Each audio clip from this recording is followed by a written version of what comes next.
নজর রাখবো পরবর্তী সংবাদে। অল্পের জন্য বড়সড় দুর্ঘটনার হাত থেকে বাঁচলো ডিব্রুগড় রাজধানী এক্সপ্রেস। একের পর এক ট্রেন দুর্ঘটনা এবং প্রত্যেকটা লাইনে এই দুর্ঘটনা রয়েছে। তার সাথে আজকে রাজধানী দুর্ঘটনার কবলে পড়ে, তবে অল্পের জন্য বা বরাত জোরে রক্ষা পেয়েছে বড়সড় দুর্ঘটনার হাত থেকে, এমনটাই খবর উঠে আসছে। দেখছেন এক্সক্লুসিভ সেই ছবি। তবে কি বক্তব্য উঠে এসেছে আজকের এই ভয়াবহ দুর্ঘটনাকে কেন্দ্র করে স্থানীয়দের, শুনুন। ये तो हमें भी नहीं पता, रेड लाइट पे गाड़ी खड़ी कौन सा गाड़ी है? डाउन? ये राजधानी है 2423 है। कहाँ जा रहा है? नई दिल्ली जा रहा है। डाउन था आप? डाउन है।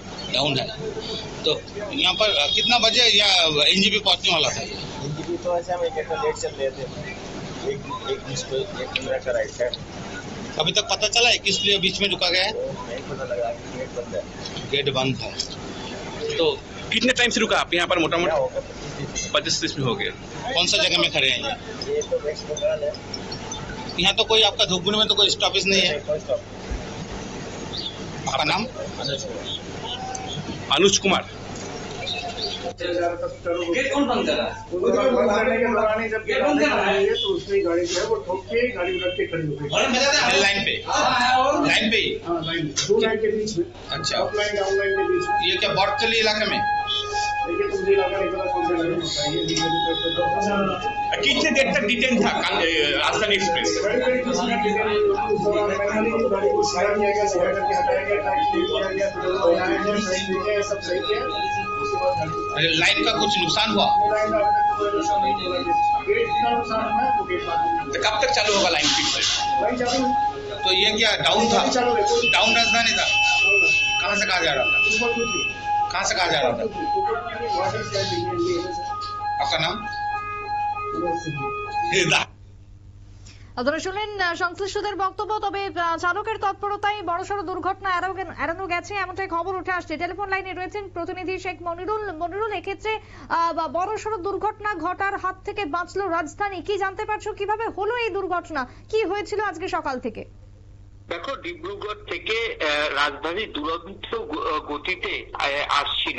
সেই সময়তে হঠাৎ করে দুরন্ত গতিতে আসা যে রাজধানী এক্সপ্রেস, সেই রাজধানী এক্সপ্রেস প্রায় আমরা জানি ঘন্টায় 120 থেকে 140 কিলোমিটার পর্যন্ত এই রাজধানী এক্সপ্রেস কিন্তু চলে। এবং সেই রাজধানী এক্সপ্রেস যখন হচ্ছে দুরন্ত গতিতে শিলিগুড়ির দিকে আসছিল, কারণ এই যে ডিব্রুগড় যে রাজধানী এক্সপ্রেস, সেই ডিব্রুগড় রাজধানী এক্সপ্রেস তোমার ডিব্রুগড় থেকে ভায়া গুয়াহাটি হয়ে সোজা তোমার হচ্ছে শিলিগুড়ি জলপাইগুড়ি হয়ে ভায়া কিষানগঞ্জ টু দিল্লিতে প্রবেশ করে। সেই সময়তে জানা যাচ্ছে যে রেল গেট ভেঙে রেল লাইনের মাঝে উল্টে যায় একটা পিকআপ ভ্যান। আর 8 ঘন্টার বেশি সময় ধরে আটকে পড়ে রাজধানী এক্সপ্রেস। বৃহস্পতিবার দুপুরে ঘটনাটি ঘটেছে। সেটা হচ্ছে ধূপগুড়ি শহরের বটতলার NN 36 নাম্বার যে রেল গেট, সেই রেল গেটের সামনে এই তোমার হচ্ছে পিকআপ ভ্যানটি উল্টে যায়। কিন্তু যেহেতু গেটম্যান এই যে রাজধানী এক্সপ্রেস আসছে এবং রাজধানী এক্সপ্রেস যেহেতু দ্রুত গতিতে আসে, সেই জন্য কিন্তু বহু আগেই কিন্তু এই রেল গেট কিন্তু বন্ধ করে দেওয়া হয়। রেল গেট বন্ধ করছিল, তারপরও কেন এই আচমকা এই তোমার যে দ্রুত গতিতে একটি পিকআপ ভ্যান কেন রেল গেট পার করতে গেল, তা নিয়ে কিন্তু ইতিমধ্যেই প্রশ্ন উঠতে শুরু করেছে। ভাগ্যিস ভালো যে চালক, সেই চালক সতর্ক ছিলেন এবং বহু দূর থেকে মূলত স্ট্রেট লাইন হওয়ার জন্য চালকের 3 কিলোমিটারের মতো প্রায় ভিজিবল ছিল তোমার হচ্ছে স্ট্রেট লাইন হওয়ার জন্য ড্রাইভারের বা তার জন্যই কিন্তু আপৎকালীন যে ব্রেক, সেই আপৎকালীন ব্রেক বুদ্ধিমত্তার সঙ্গে বসে কিন্তু সেই ট্রেনটিকে কিন্তু দাঁড় করিয়ে দেওয়া হয়েছে এবং প্রায় 40 থেকে 45 মিনিট পর্যন্ত কিন্তু দাঁড়িয়ে পড়ে এই রাজধানী এক্সপ্রেস। এবং তুমি দেখতে পাচ্ছ যে ছবি, যেখানে রাজধানী এক্সপ্রেস দাঁড়িয়ে ছিল সেইখান থেকে কিন্তু গেট খুব একটা বেশি দূর নয়। হয়তো 2 থেকে 2.5 সেকেন্ড পরে যদি চালক যদি খেয়াল করতেন বা আপৎকালীন ব্রেক যদি না করতো, তাহলেই কিন্তু এই রাজধানী এক্সপ্রেস বড়সড় দুর্ঘটনার মুখে যে পড়তো সে বিষয়ে আর কোনো সন্দেহ নেই। যে জায়গা থেকে গেট, সেই জায়গা থেকে খুব বড় জোর হলে যেহেতু রাজধানী ঘন্টায় 100 কিলোমিটারের উপরে চলে, সেখান থেকে 2 থেকে 3 মিনিট পর্যন্ত যদি সময় কম পেতেন রাজধানীর ড্রাইভার, তাহলে কিন্তু আপৎকালীন ব্রেক করতে কিন্তু ব্রেক পেতে হতো। সেই ক্ষেত্রে আপৎকালীন ব্রেক কষলেও হয়তো রাজধানী এক্সপ্রেস তার লাইনচ্যুত হতে পারত এবং বড়সড় দুর্ঘটনার মুখে কিন্তু করতে পারত। এখন প্রশ্ন হচ্ছে, রাজধানীর মতো ট্রেন, যে ট্রেনে সর্বোচ্চ গতিবেগ 120 কিলোমিটার পর্যন্ত থাকে, সেই ট্রেন যখন যাচ্ছিল তখন এই ক্ষেত্রে কিন্তু যে গেটম্যান তার কিন্তু কোনো ভুল নেই, কারণ সে যখনই তার হচ্ছে তার যে বার্তা তার কাছে আসে টেলিফোন, মানে তাদের যে সিস্টেমে যে রাজধানী আসছে এবং একটি গেট যখন পার করে তখনই কিন্তু অপর গেটটি, ধরো এ গেট যখন পার করছে, মানে এ গেট যখন বন্ধ হবে, এই গেট পার করার 2 থেকে 3 মিনিট আগেই কিন্তু বি যে গেট, সেই গেটটা কিন্তু নামানোর রেলের কিন্তু নিয়ম। সেই জায়গা থেকে গেটম্যান কিন্তু সঠিক সময়তেই কিন্তু তোমার হচ্ছে এই যে গেট, সেই গেট স্বয়ংক্রিয় গেট কিন্তু নামিয়েছে। কিন্তু এই যে পিক আপ ভ্যানের যে ড্রাইভার, সেই গেটম্যানকে চ্যালেঞ্জ করে সে যখন রেড সিগন্যাল দিয়ে দেয়, তারপরও সেটাকে অগ্রাহ্য করে সে দ্রুত গতিতে পাস করতে গিয়েই এই বিপত্তি ঘটে। এবং চালক মানে রাজধানীর এই যে ডিব্রুগড় যে দিল্লি রাজধানী এক্সপ্রেস, সেই রাজধানী এক্সপ্রেসের ড্রাইভার অত্যন্ত সতর্ক ছিল। অনেক সময় স্ট্রেট লাইনের ড্রাইভাররা, মানে যারা লোকো পাইলট, তারা অনেক সময় মেনটেনেন্সের জন্য হয়তো 2-3 মিনিটের জন্য সতর্ক থাকেন না।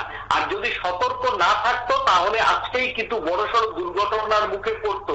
এবং সেই জায়গা থেকে রেল পুলিশের তরফ থেকে পিকআপ ভ্যানের নামে চালকের নামে মামলা করা হয়েছে, এবং যাতে এই বিষয়গুলিকে নিয়ে গেটম্যানরা আরো বেশি সতর্ক হয় এবং গেটম্যানরা যাতে এইরকম ঘটনা ঘটলে তারা যাতে সাথে সাথে বেরিয়ে আসে এবং সাথে সাথে গেটম্যানের ভূমিকা নিয়ে প্রশ্ন না থাকলেও গেটম্যানদের বাধা দেওয়া উচিত ছিল কিন্তু বলে মনে করছে। এবং যাই হোক, বড়সড় দুর্ঘটনার হাত থেকে উত্তর পূর্বের আজকে যে রাজধানী এক্সপ্রেস, সেই রাজধানী এক্সপ্রেস রক্ষা পেল।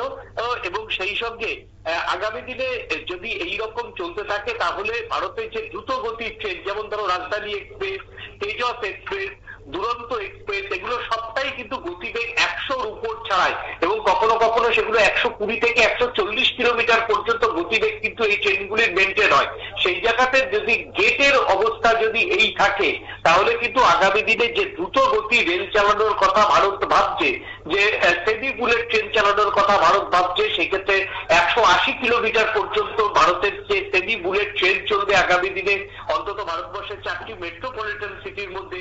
যদি মানুষ যদি সত্যি এরকম গেটম্যানদের সিগন্যাল অস্বীকার করে, গেটম্যানদের গেট নামানোর সময় যদি তড়িঘড়ি এরকম পার করার সিদ্ধান্ত নেয়, তাহলে ভারতের যে রেলের যে গতি, সেই রেলের গতিবেগই কিন্তু মার খাবে। আজকে এই একটি ভুলের জন্য কিন্তু রাজধানী এক্সপ্রেস প্রায় 45 মিনিট ধরে দাঁড়িয়েছিল। অর্থাৎ কোথাও না কোথাও এই 45 মিনিট একটা ট্র্যাকের ট্রেন মার খাওয়া মানে আপ অ্যান্ড ডাউন লাইনে সমস্ত রেল পরিষেবা কিন্তু বিঘ্নিত হয়। এটা সাধারণ মানুষকে বুঝতে হবে।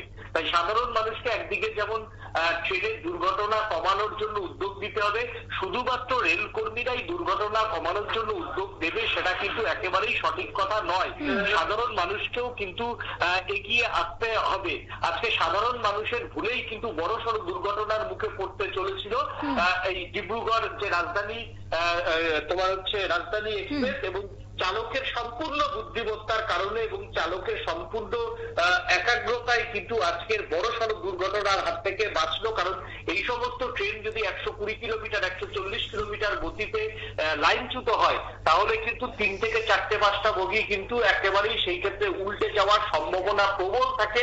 সেই ক্ষেত্রে প্রাণহানি এবং আহতের সংখ্যা অনেক বেশি হওয়ার সম্ভাবনা থাকে। সুকৃতি, ঠিক তাই, ধন্যবাদ তোমায় মনিরুল। অর্থাৎ এক্ষেত্রে এই যে তদন্ত শুরু করেছে ইতিমধ্যে রেল পুলিশ, কিন্তু তারপরও আপৎকালীন ব্রেক কষে সম্পূর্ণভাবে চালকের বুদ্ধিমত্তাতেই এই বড়সড় দুর্ঘটনা এড়ানো সম্ভব হয়েছে, এমনটাই জানাচ্ছেন স্থানীয়রা। তবে এভাবে যদি চলতে থাকে, যদি হিতাহিত জ্ঞান শূন্য হয়ে পড়েন স্থানীয় সাধারণ, যেভাবে আজকে একটি গাড়ি ঢুকে গেল রেল ট্র্যাকের মধ্যে, এতে বড়সড় বিপদ ঘটতে পারতো এবং আরো অনেক বড় একটা বিপদ হয়ে যেতে পারতো মুহূর্তের মধ্যেই, এমনটাই আশঙ্কা করছিলেন সকলেই। তবে বরাত জুড়ে প্রাণ রক্ষা, রাজধানী এক্সপ্রেস দুর্ঘটনা থেকে বাঁচলো অল্পের জন্য। ছোট্ট বিরতির পর ফিরে আসছে, সঙ্গে থাকুন।